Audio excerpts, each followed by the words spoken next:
I've put all that gangbanging stuff behind me, and I want you to do the same. I need to see my son. Will you help me? Go find your boy. Save his life. I'll do it. When South Central hit theaters in 1992, audiences thought they were watching a story about redemption. A father trying to save his son from the streets.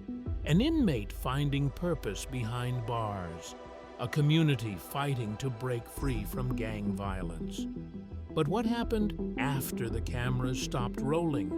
What became of the actors who brought those raw, unforgettable characters to life? Some disappeared into obscurity. Others fought silent battles against an industry that chewed them up and spit them out.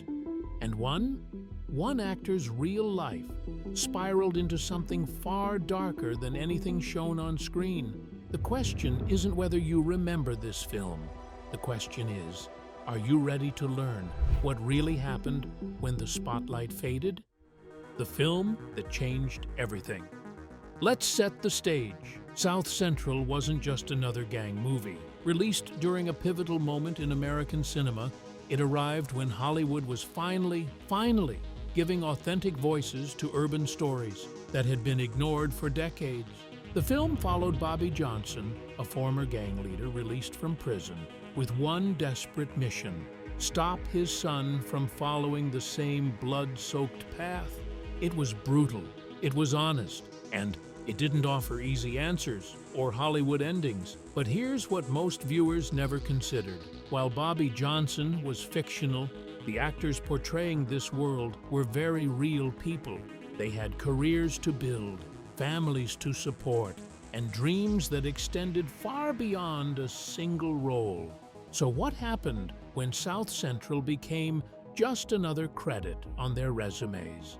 When the industry moved on to the next project, the next trend, the next group of faces? The answers are more troubling than you might expect, because for some of these actors, the struggle depicted on screen became a haunting reflection of their own lives.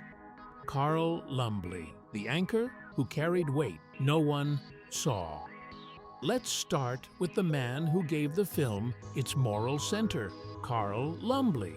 At 41 years old, Lumbley played Ali, the wise inmate who becomes Bobby's spiritual guide.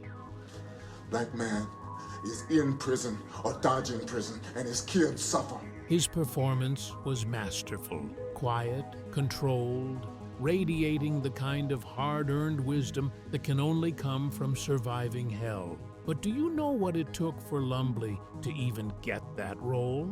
Born August 14, 1951, in Minneapolis, Carl Winston Lumbley had been fighting Hollywood's racial typecasting for years. Despite delivering commanding performances in films like To Sleep with Anger and the groundbreaking series Cagney and Lacey, recognition came slowly, painfully slowly.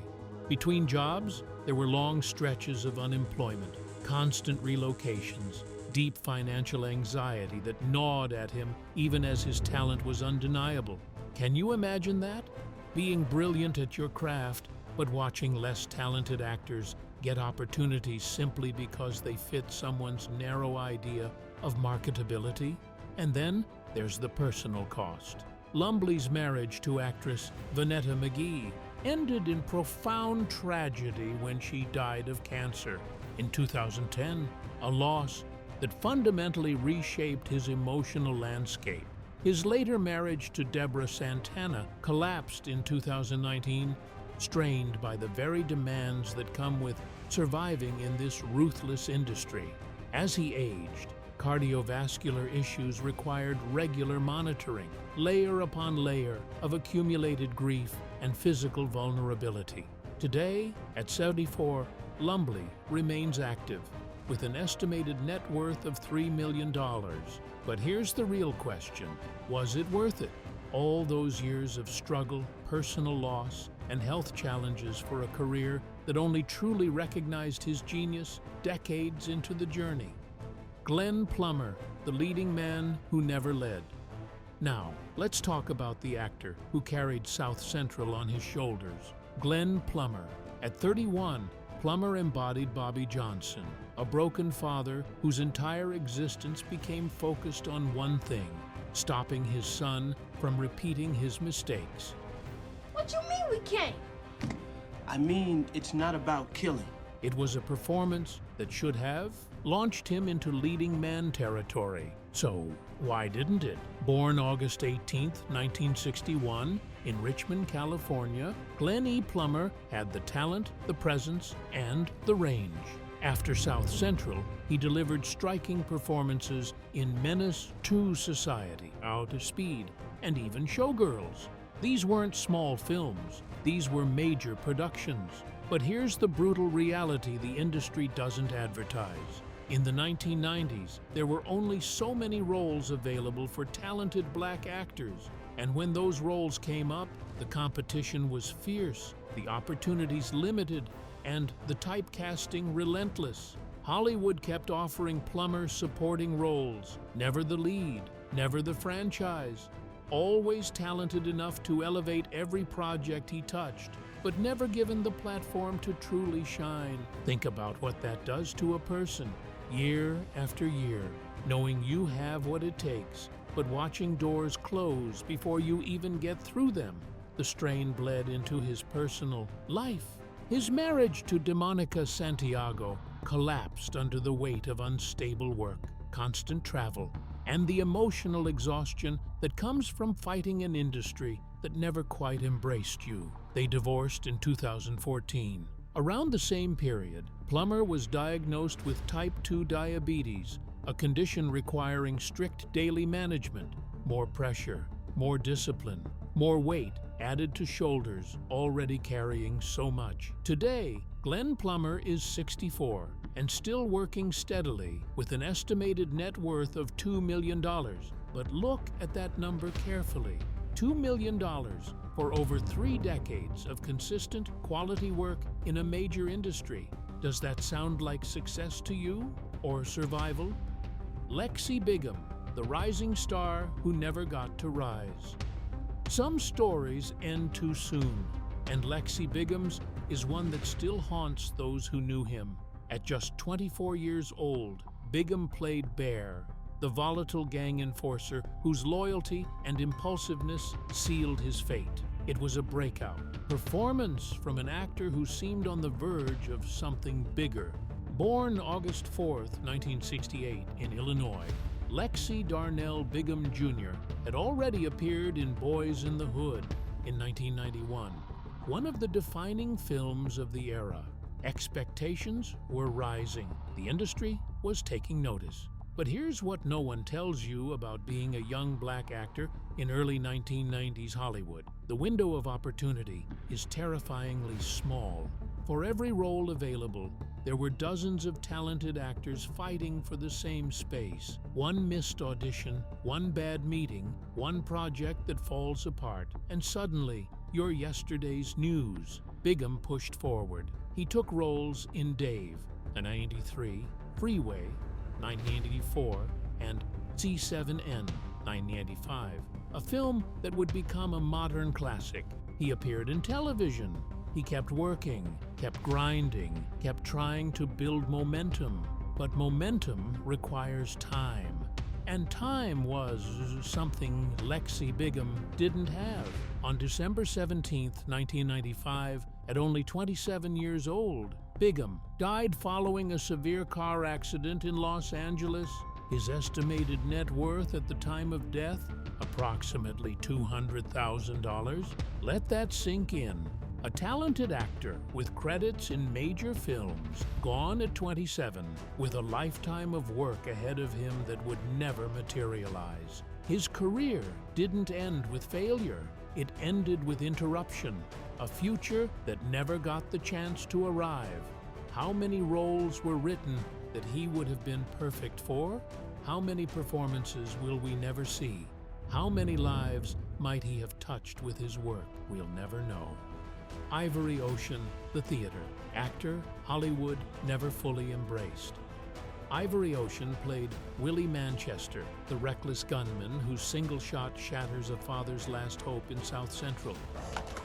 For God's sake, Willie, what was it? I got that bastard. Call the cops. His screen time was brief, but the impact was permanent. At 44, Ocean brought theatrical discipline to a character that existed for mere seconds, but those seconds represented decades of training, struggle, and unrealized potential. Born June 7, 1946, in Manchester, England, Ivory Ocean entered American cinema from the theater world. He believed that discipline and craft would translate into opportunity. He was wrong. Hollywood placed him on the margins, always the supporting player, always visible, but never central. Even after appearing in major films like The Mask, 1994, A Walk in the Clouds, 1995, and The Fifth Element, 1997, consistent leading opportunities never materialized. Can you imagine that frustration?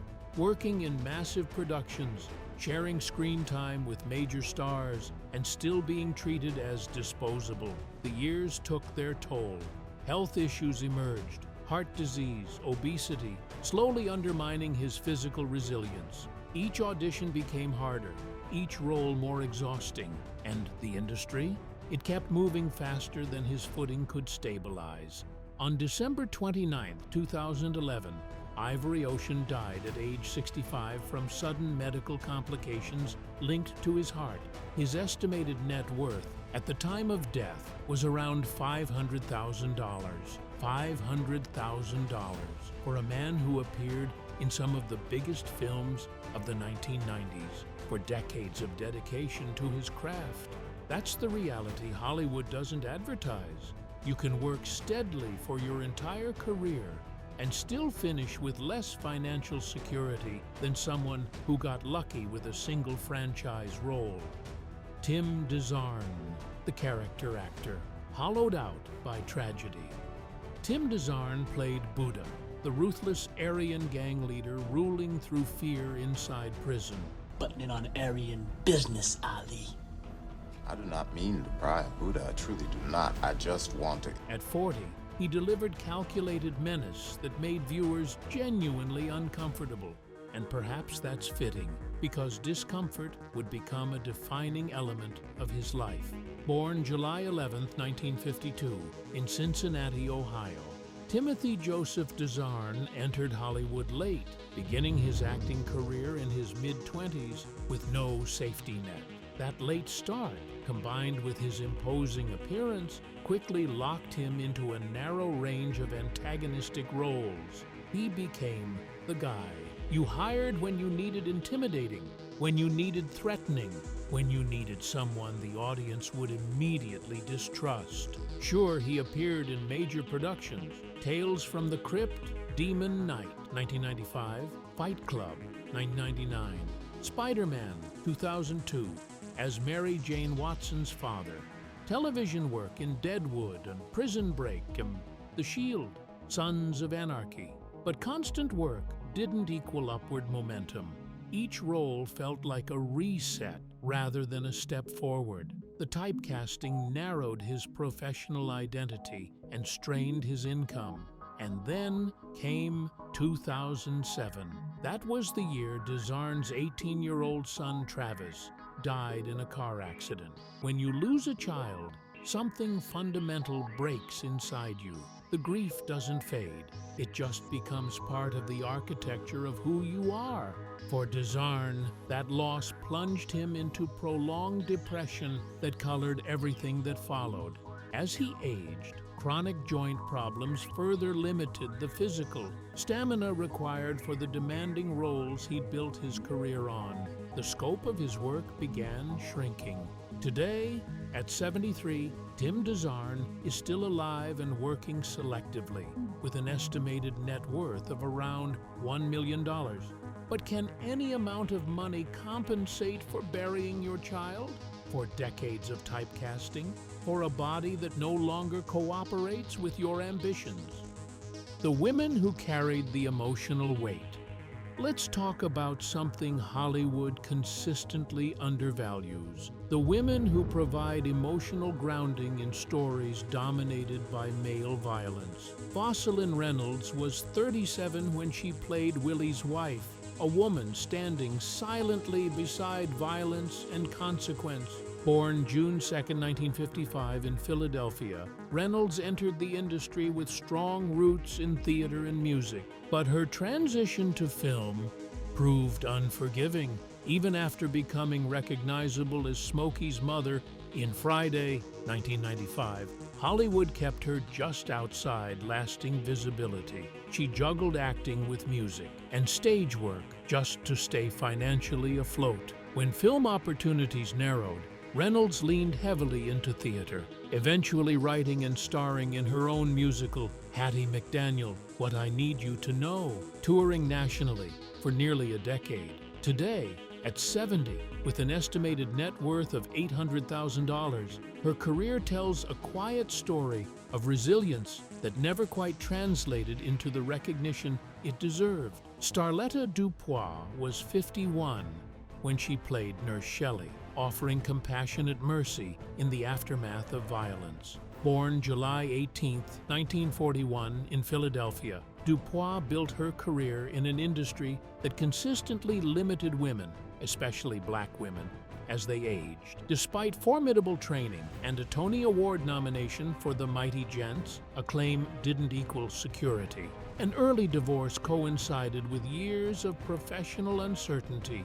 Over time, degenerative joint and bone issues added chronic pain to an already demanding career. Now 84, with an estimated net worth of $1.5 million, Dupois represents 5 decades of disciplined work that the industry acknowledged but never truly celebrated. Larita Shelby was just 26 when she played Carol, the anxious mother trying to hold her family together. Born March 1st in Nashville, Tennessee, Shelby entered Hollywood with discipline and clear artistic purpose. But the industry offered limited expansion. After South Central, she appeared in The Fresh Prince of Bel-Air and Martin, but these credits arrived sporadically, never compounding into sustained momentum. Each role felt like starting over. Shelby made a strategic pivot, becoming a prominent media voice through the Larita Shelby Show for Armed Forces radio and television services, broadcasting to 57 countries during the Gulf War era. She proved her adaptability by moving toward control rather than waiting for Hollywood's approval. At 59, with an estimated net worth around $500,000, Shelby's career was shaped not by fame, but by survival, reinvention, and quiet impact. Notice a pattern? These talented women adapted, reinvented themselves, and fought for every opportunity. And still, their net worths reflect careers survived rather than celebrated. The supporting players trapped in the margins. Let's be honest, most actors don't become stars. Most spend their entire careers in the margins, fighting for visibility that never quite arrives. Byron Minns was 31 when he played Ray Ray, the calculating gang leader enforcing power through intimidation. Born in 1961 in Atlanta, Georgia, Minns appeared in South Central and continued working while searching for creative leverage. He gradually realized that acting alone wouldn't provide longevity. That shift came with risk. Minns invested time and resources into independent scripts and productions that often failed to break even, creating long stretches of financial instability. A preacher, I'm sure, he doesn't have any problem bringing the word of God to some wayward soul. But those years sharpened his voice. He emerged with Black Dynamite, 2009, serving as both writer and actor on a film that became a cult classic. Today, at 64, with an estimated net worth of $1.2 million, his career proves that survival sometimes means redefining success long after the spotlight moves on. Kevin Best was about 33 when he played Jeannie Lamp, a hostile rival fueling conflict. Born February 26, 1959 in New York City, Best entered the industry with early promise, but struggled to gain traction beyond genre roles. After appearing in Teen Witch, 1989, and South Central, None of these projects translated into a breakthrough. The absence of major opportunities created ongoing professional tension, forcing him to accept smaller projects simply to remain present. Today, at 66, with an estimated net worth of approximately $400,000, Best's career reflects persistence, frustration, and roles that rarely allowed him to move beyond the margins.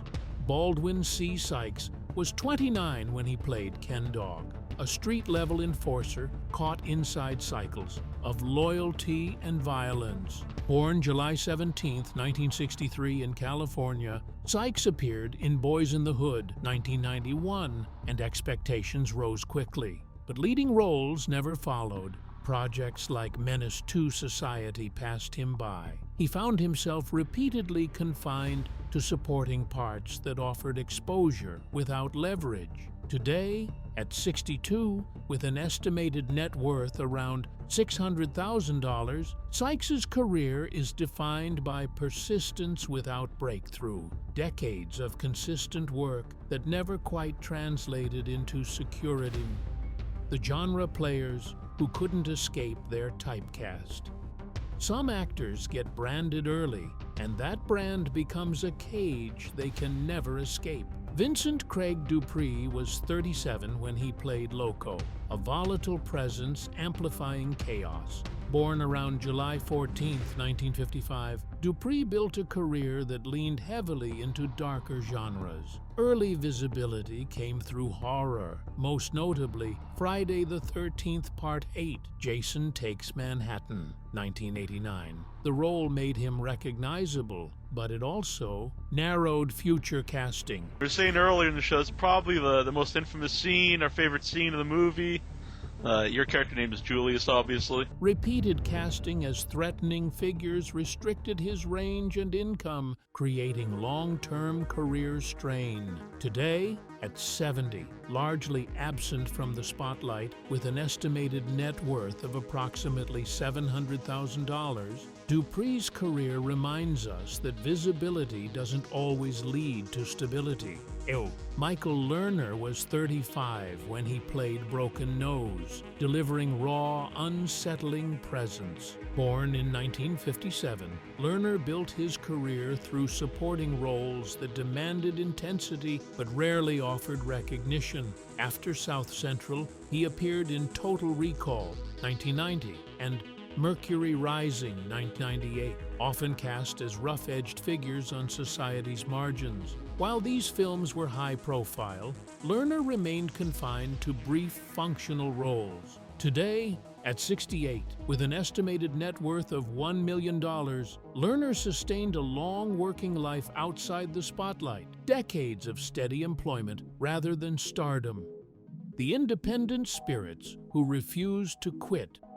Finally, let's acknowledge those who kept fighting, even when the industry had largely moved on. Reginald T. Dorsey was about 32 when he played Bastille, a hardened figure within the prison hierarchy. Born in 1960, raised between Dallas, Texas, and San Jose, California, Dorsey built his career through persistence rather than ease. Projects like 21 Jump Street, Booker, and Return to Lonesome Dove, 1993, kept him working, but the transition between mainstream TV and independent film demanded sacrifice, long gaps between roles, and constant reinvention. As the industry shifted, Dorsey leaned deeper into independent storytelling, appearing in and producing projects like Kings of the Evening and Monogamy. These films earned respect but carried financial risk. Award-winning actor and filmmaker Reginald T. Dorsey is a real-life tried-and-true cowboy.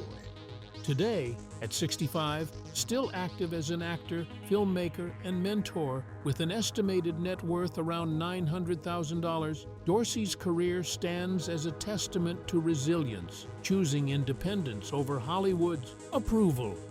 The systemic reality behind individual struggles.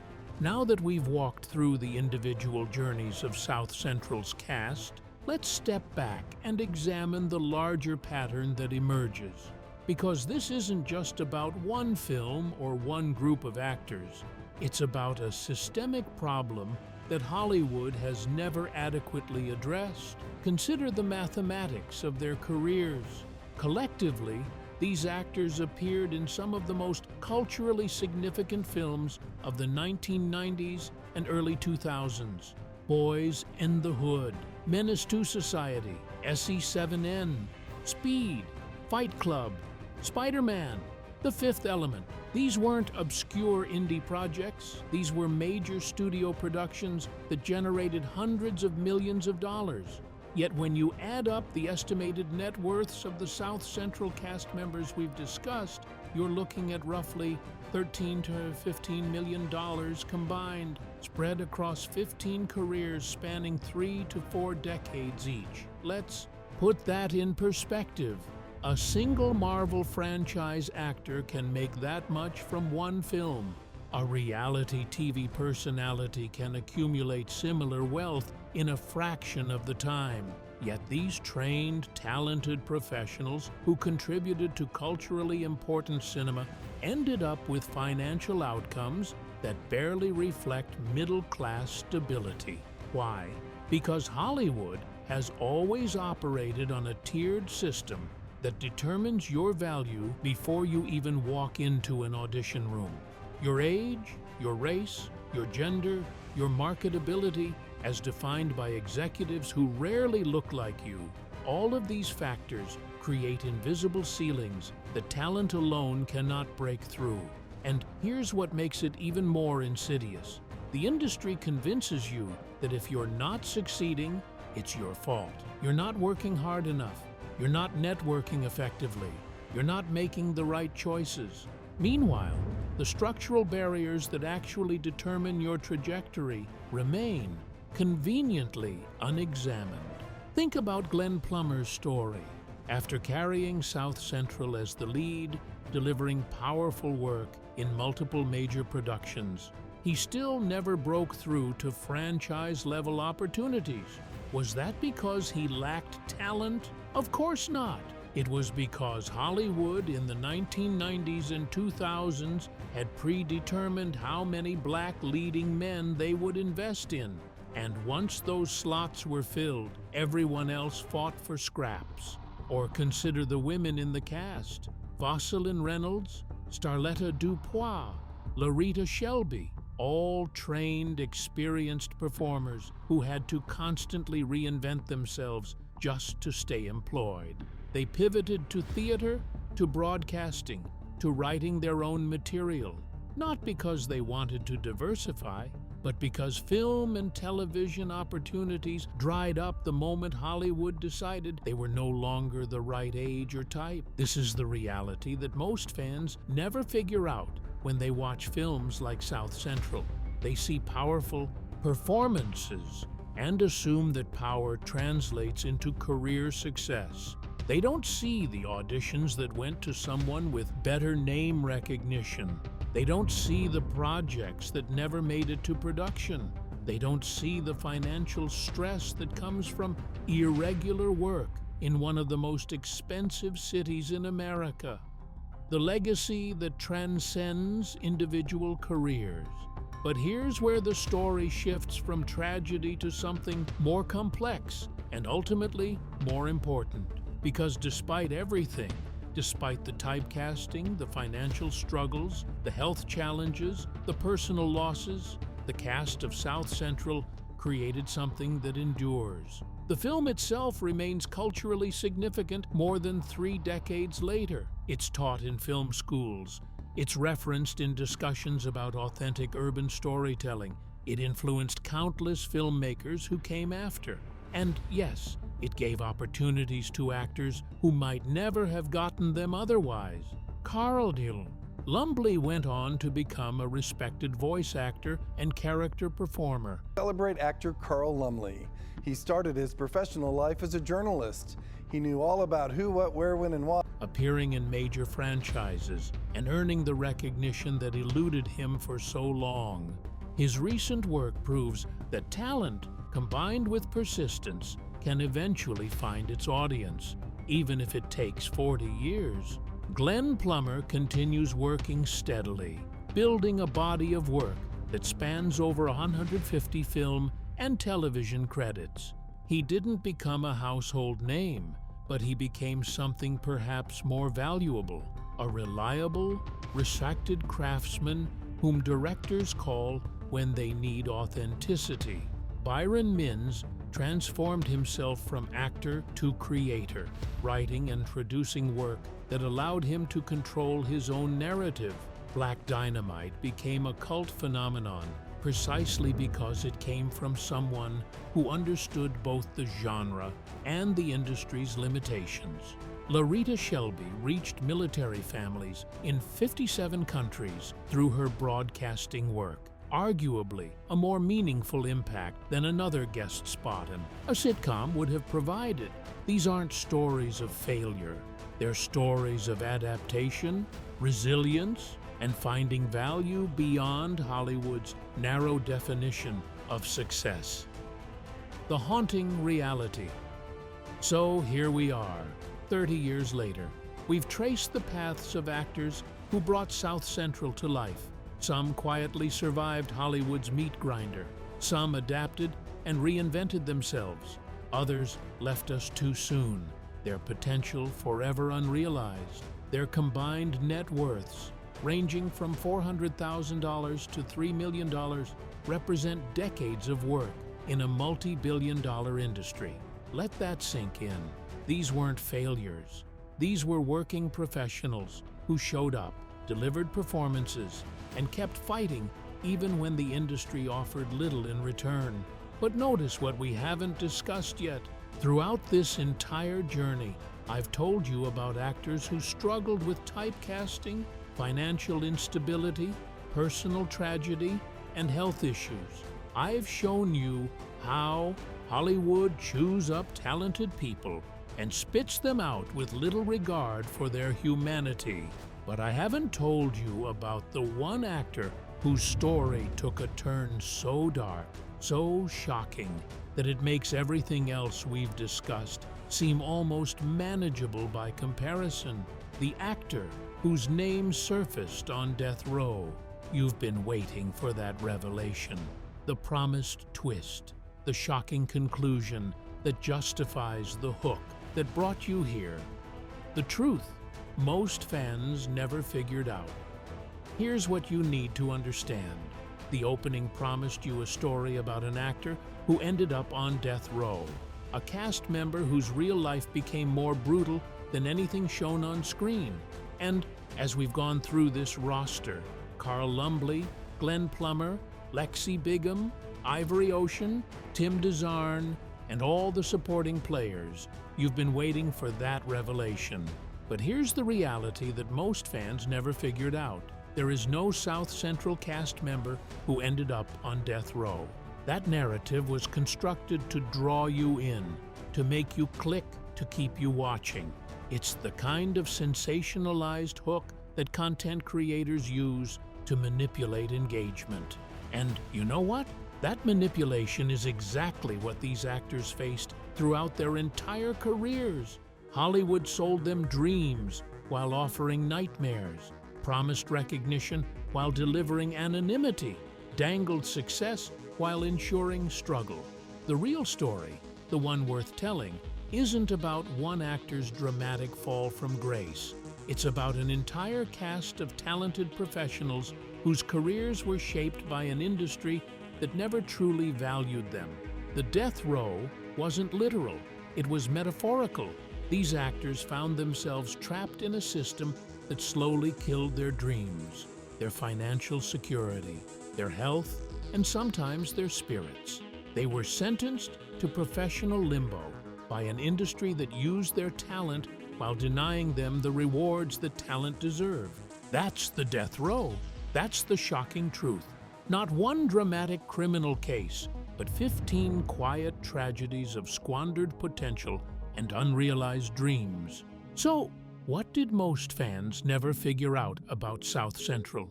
They never figured out that the struggle depicted on screen was just the beginning, that the actors who brought those stories to life would face their own battles with typecasting, financial instability, health issues, personal tragedy, and an industry that treats talent as disposable. They never figured out that making it in Hollywood doesn't mean security, recognition, or fair compensation. It means surviving long enough to tell your story.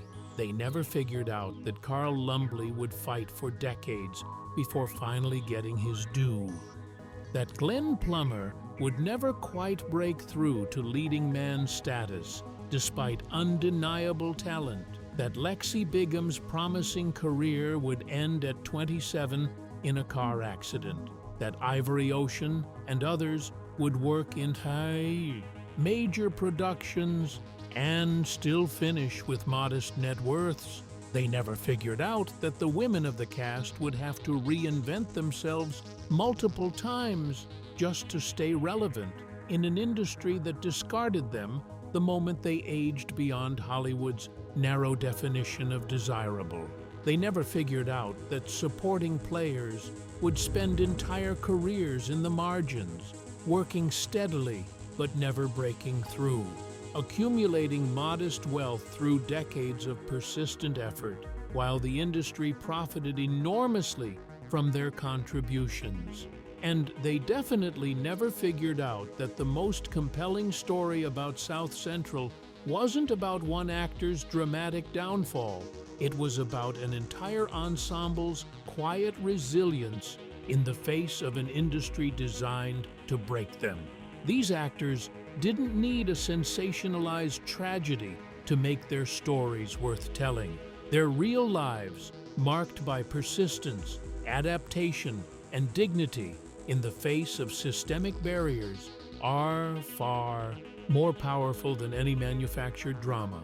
That's what most fans never figured out, that the real tragedy isn't one shocking event. It's the systematic undervaluing of talent, the waste of potential, and the human cost of an industry that measures success only in box office numbers and franchise potential. But here's the redemptive truth, buried in all this struggle. They kept going anyway. They found ways to create meaning beyond Hollywood's approval. They mentored the next generation. They wrote their own material. They pivoted to new mediums. They built careers on their own terms, even when those terms meant less money and recognition than they deserved. That resilience, that refusal to let the industry define their worth, is the real story of South Central's cast. If this deeper truth resonates with you, if you appreciate storytelling that respects both the audience and the subjects, subscribe to the channel and turn on notifications, because the untold truths of Hollywood aren't about manufactured scandals. They're about the real people whose talent, dedication, and humanity deserved so much more than the industry ever gave them. Their stories matter, not because of shocking twists, but because they're true. And truth, it turns out, is more compelling than any clickbait could ever be.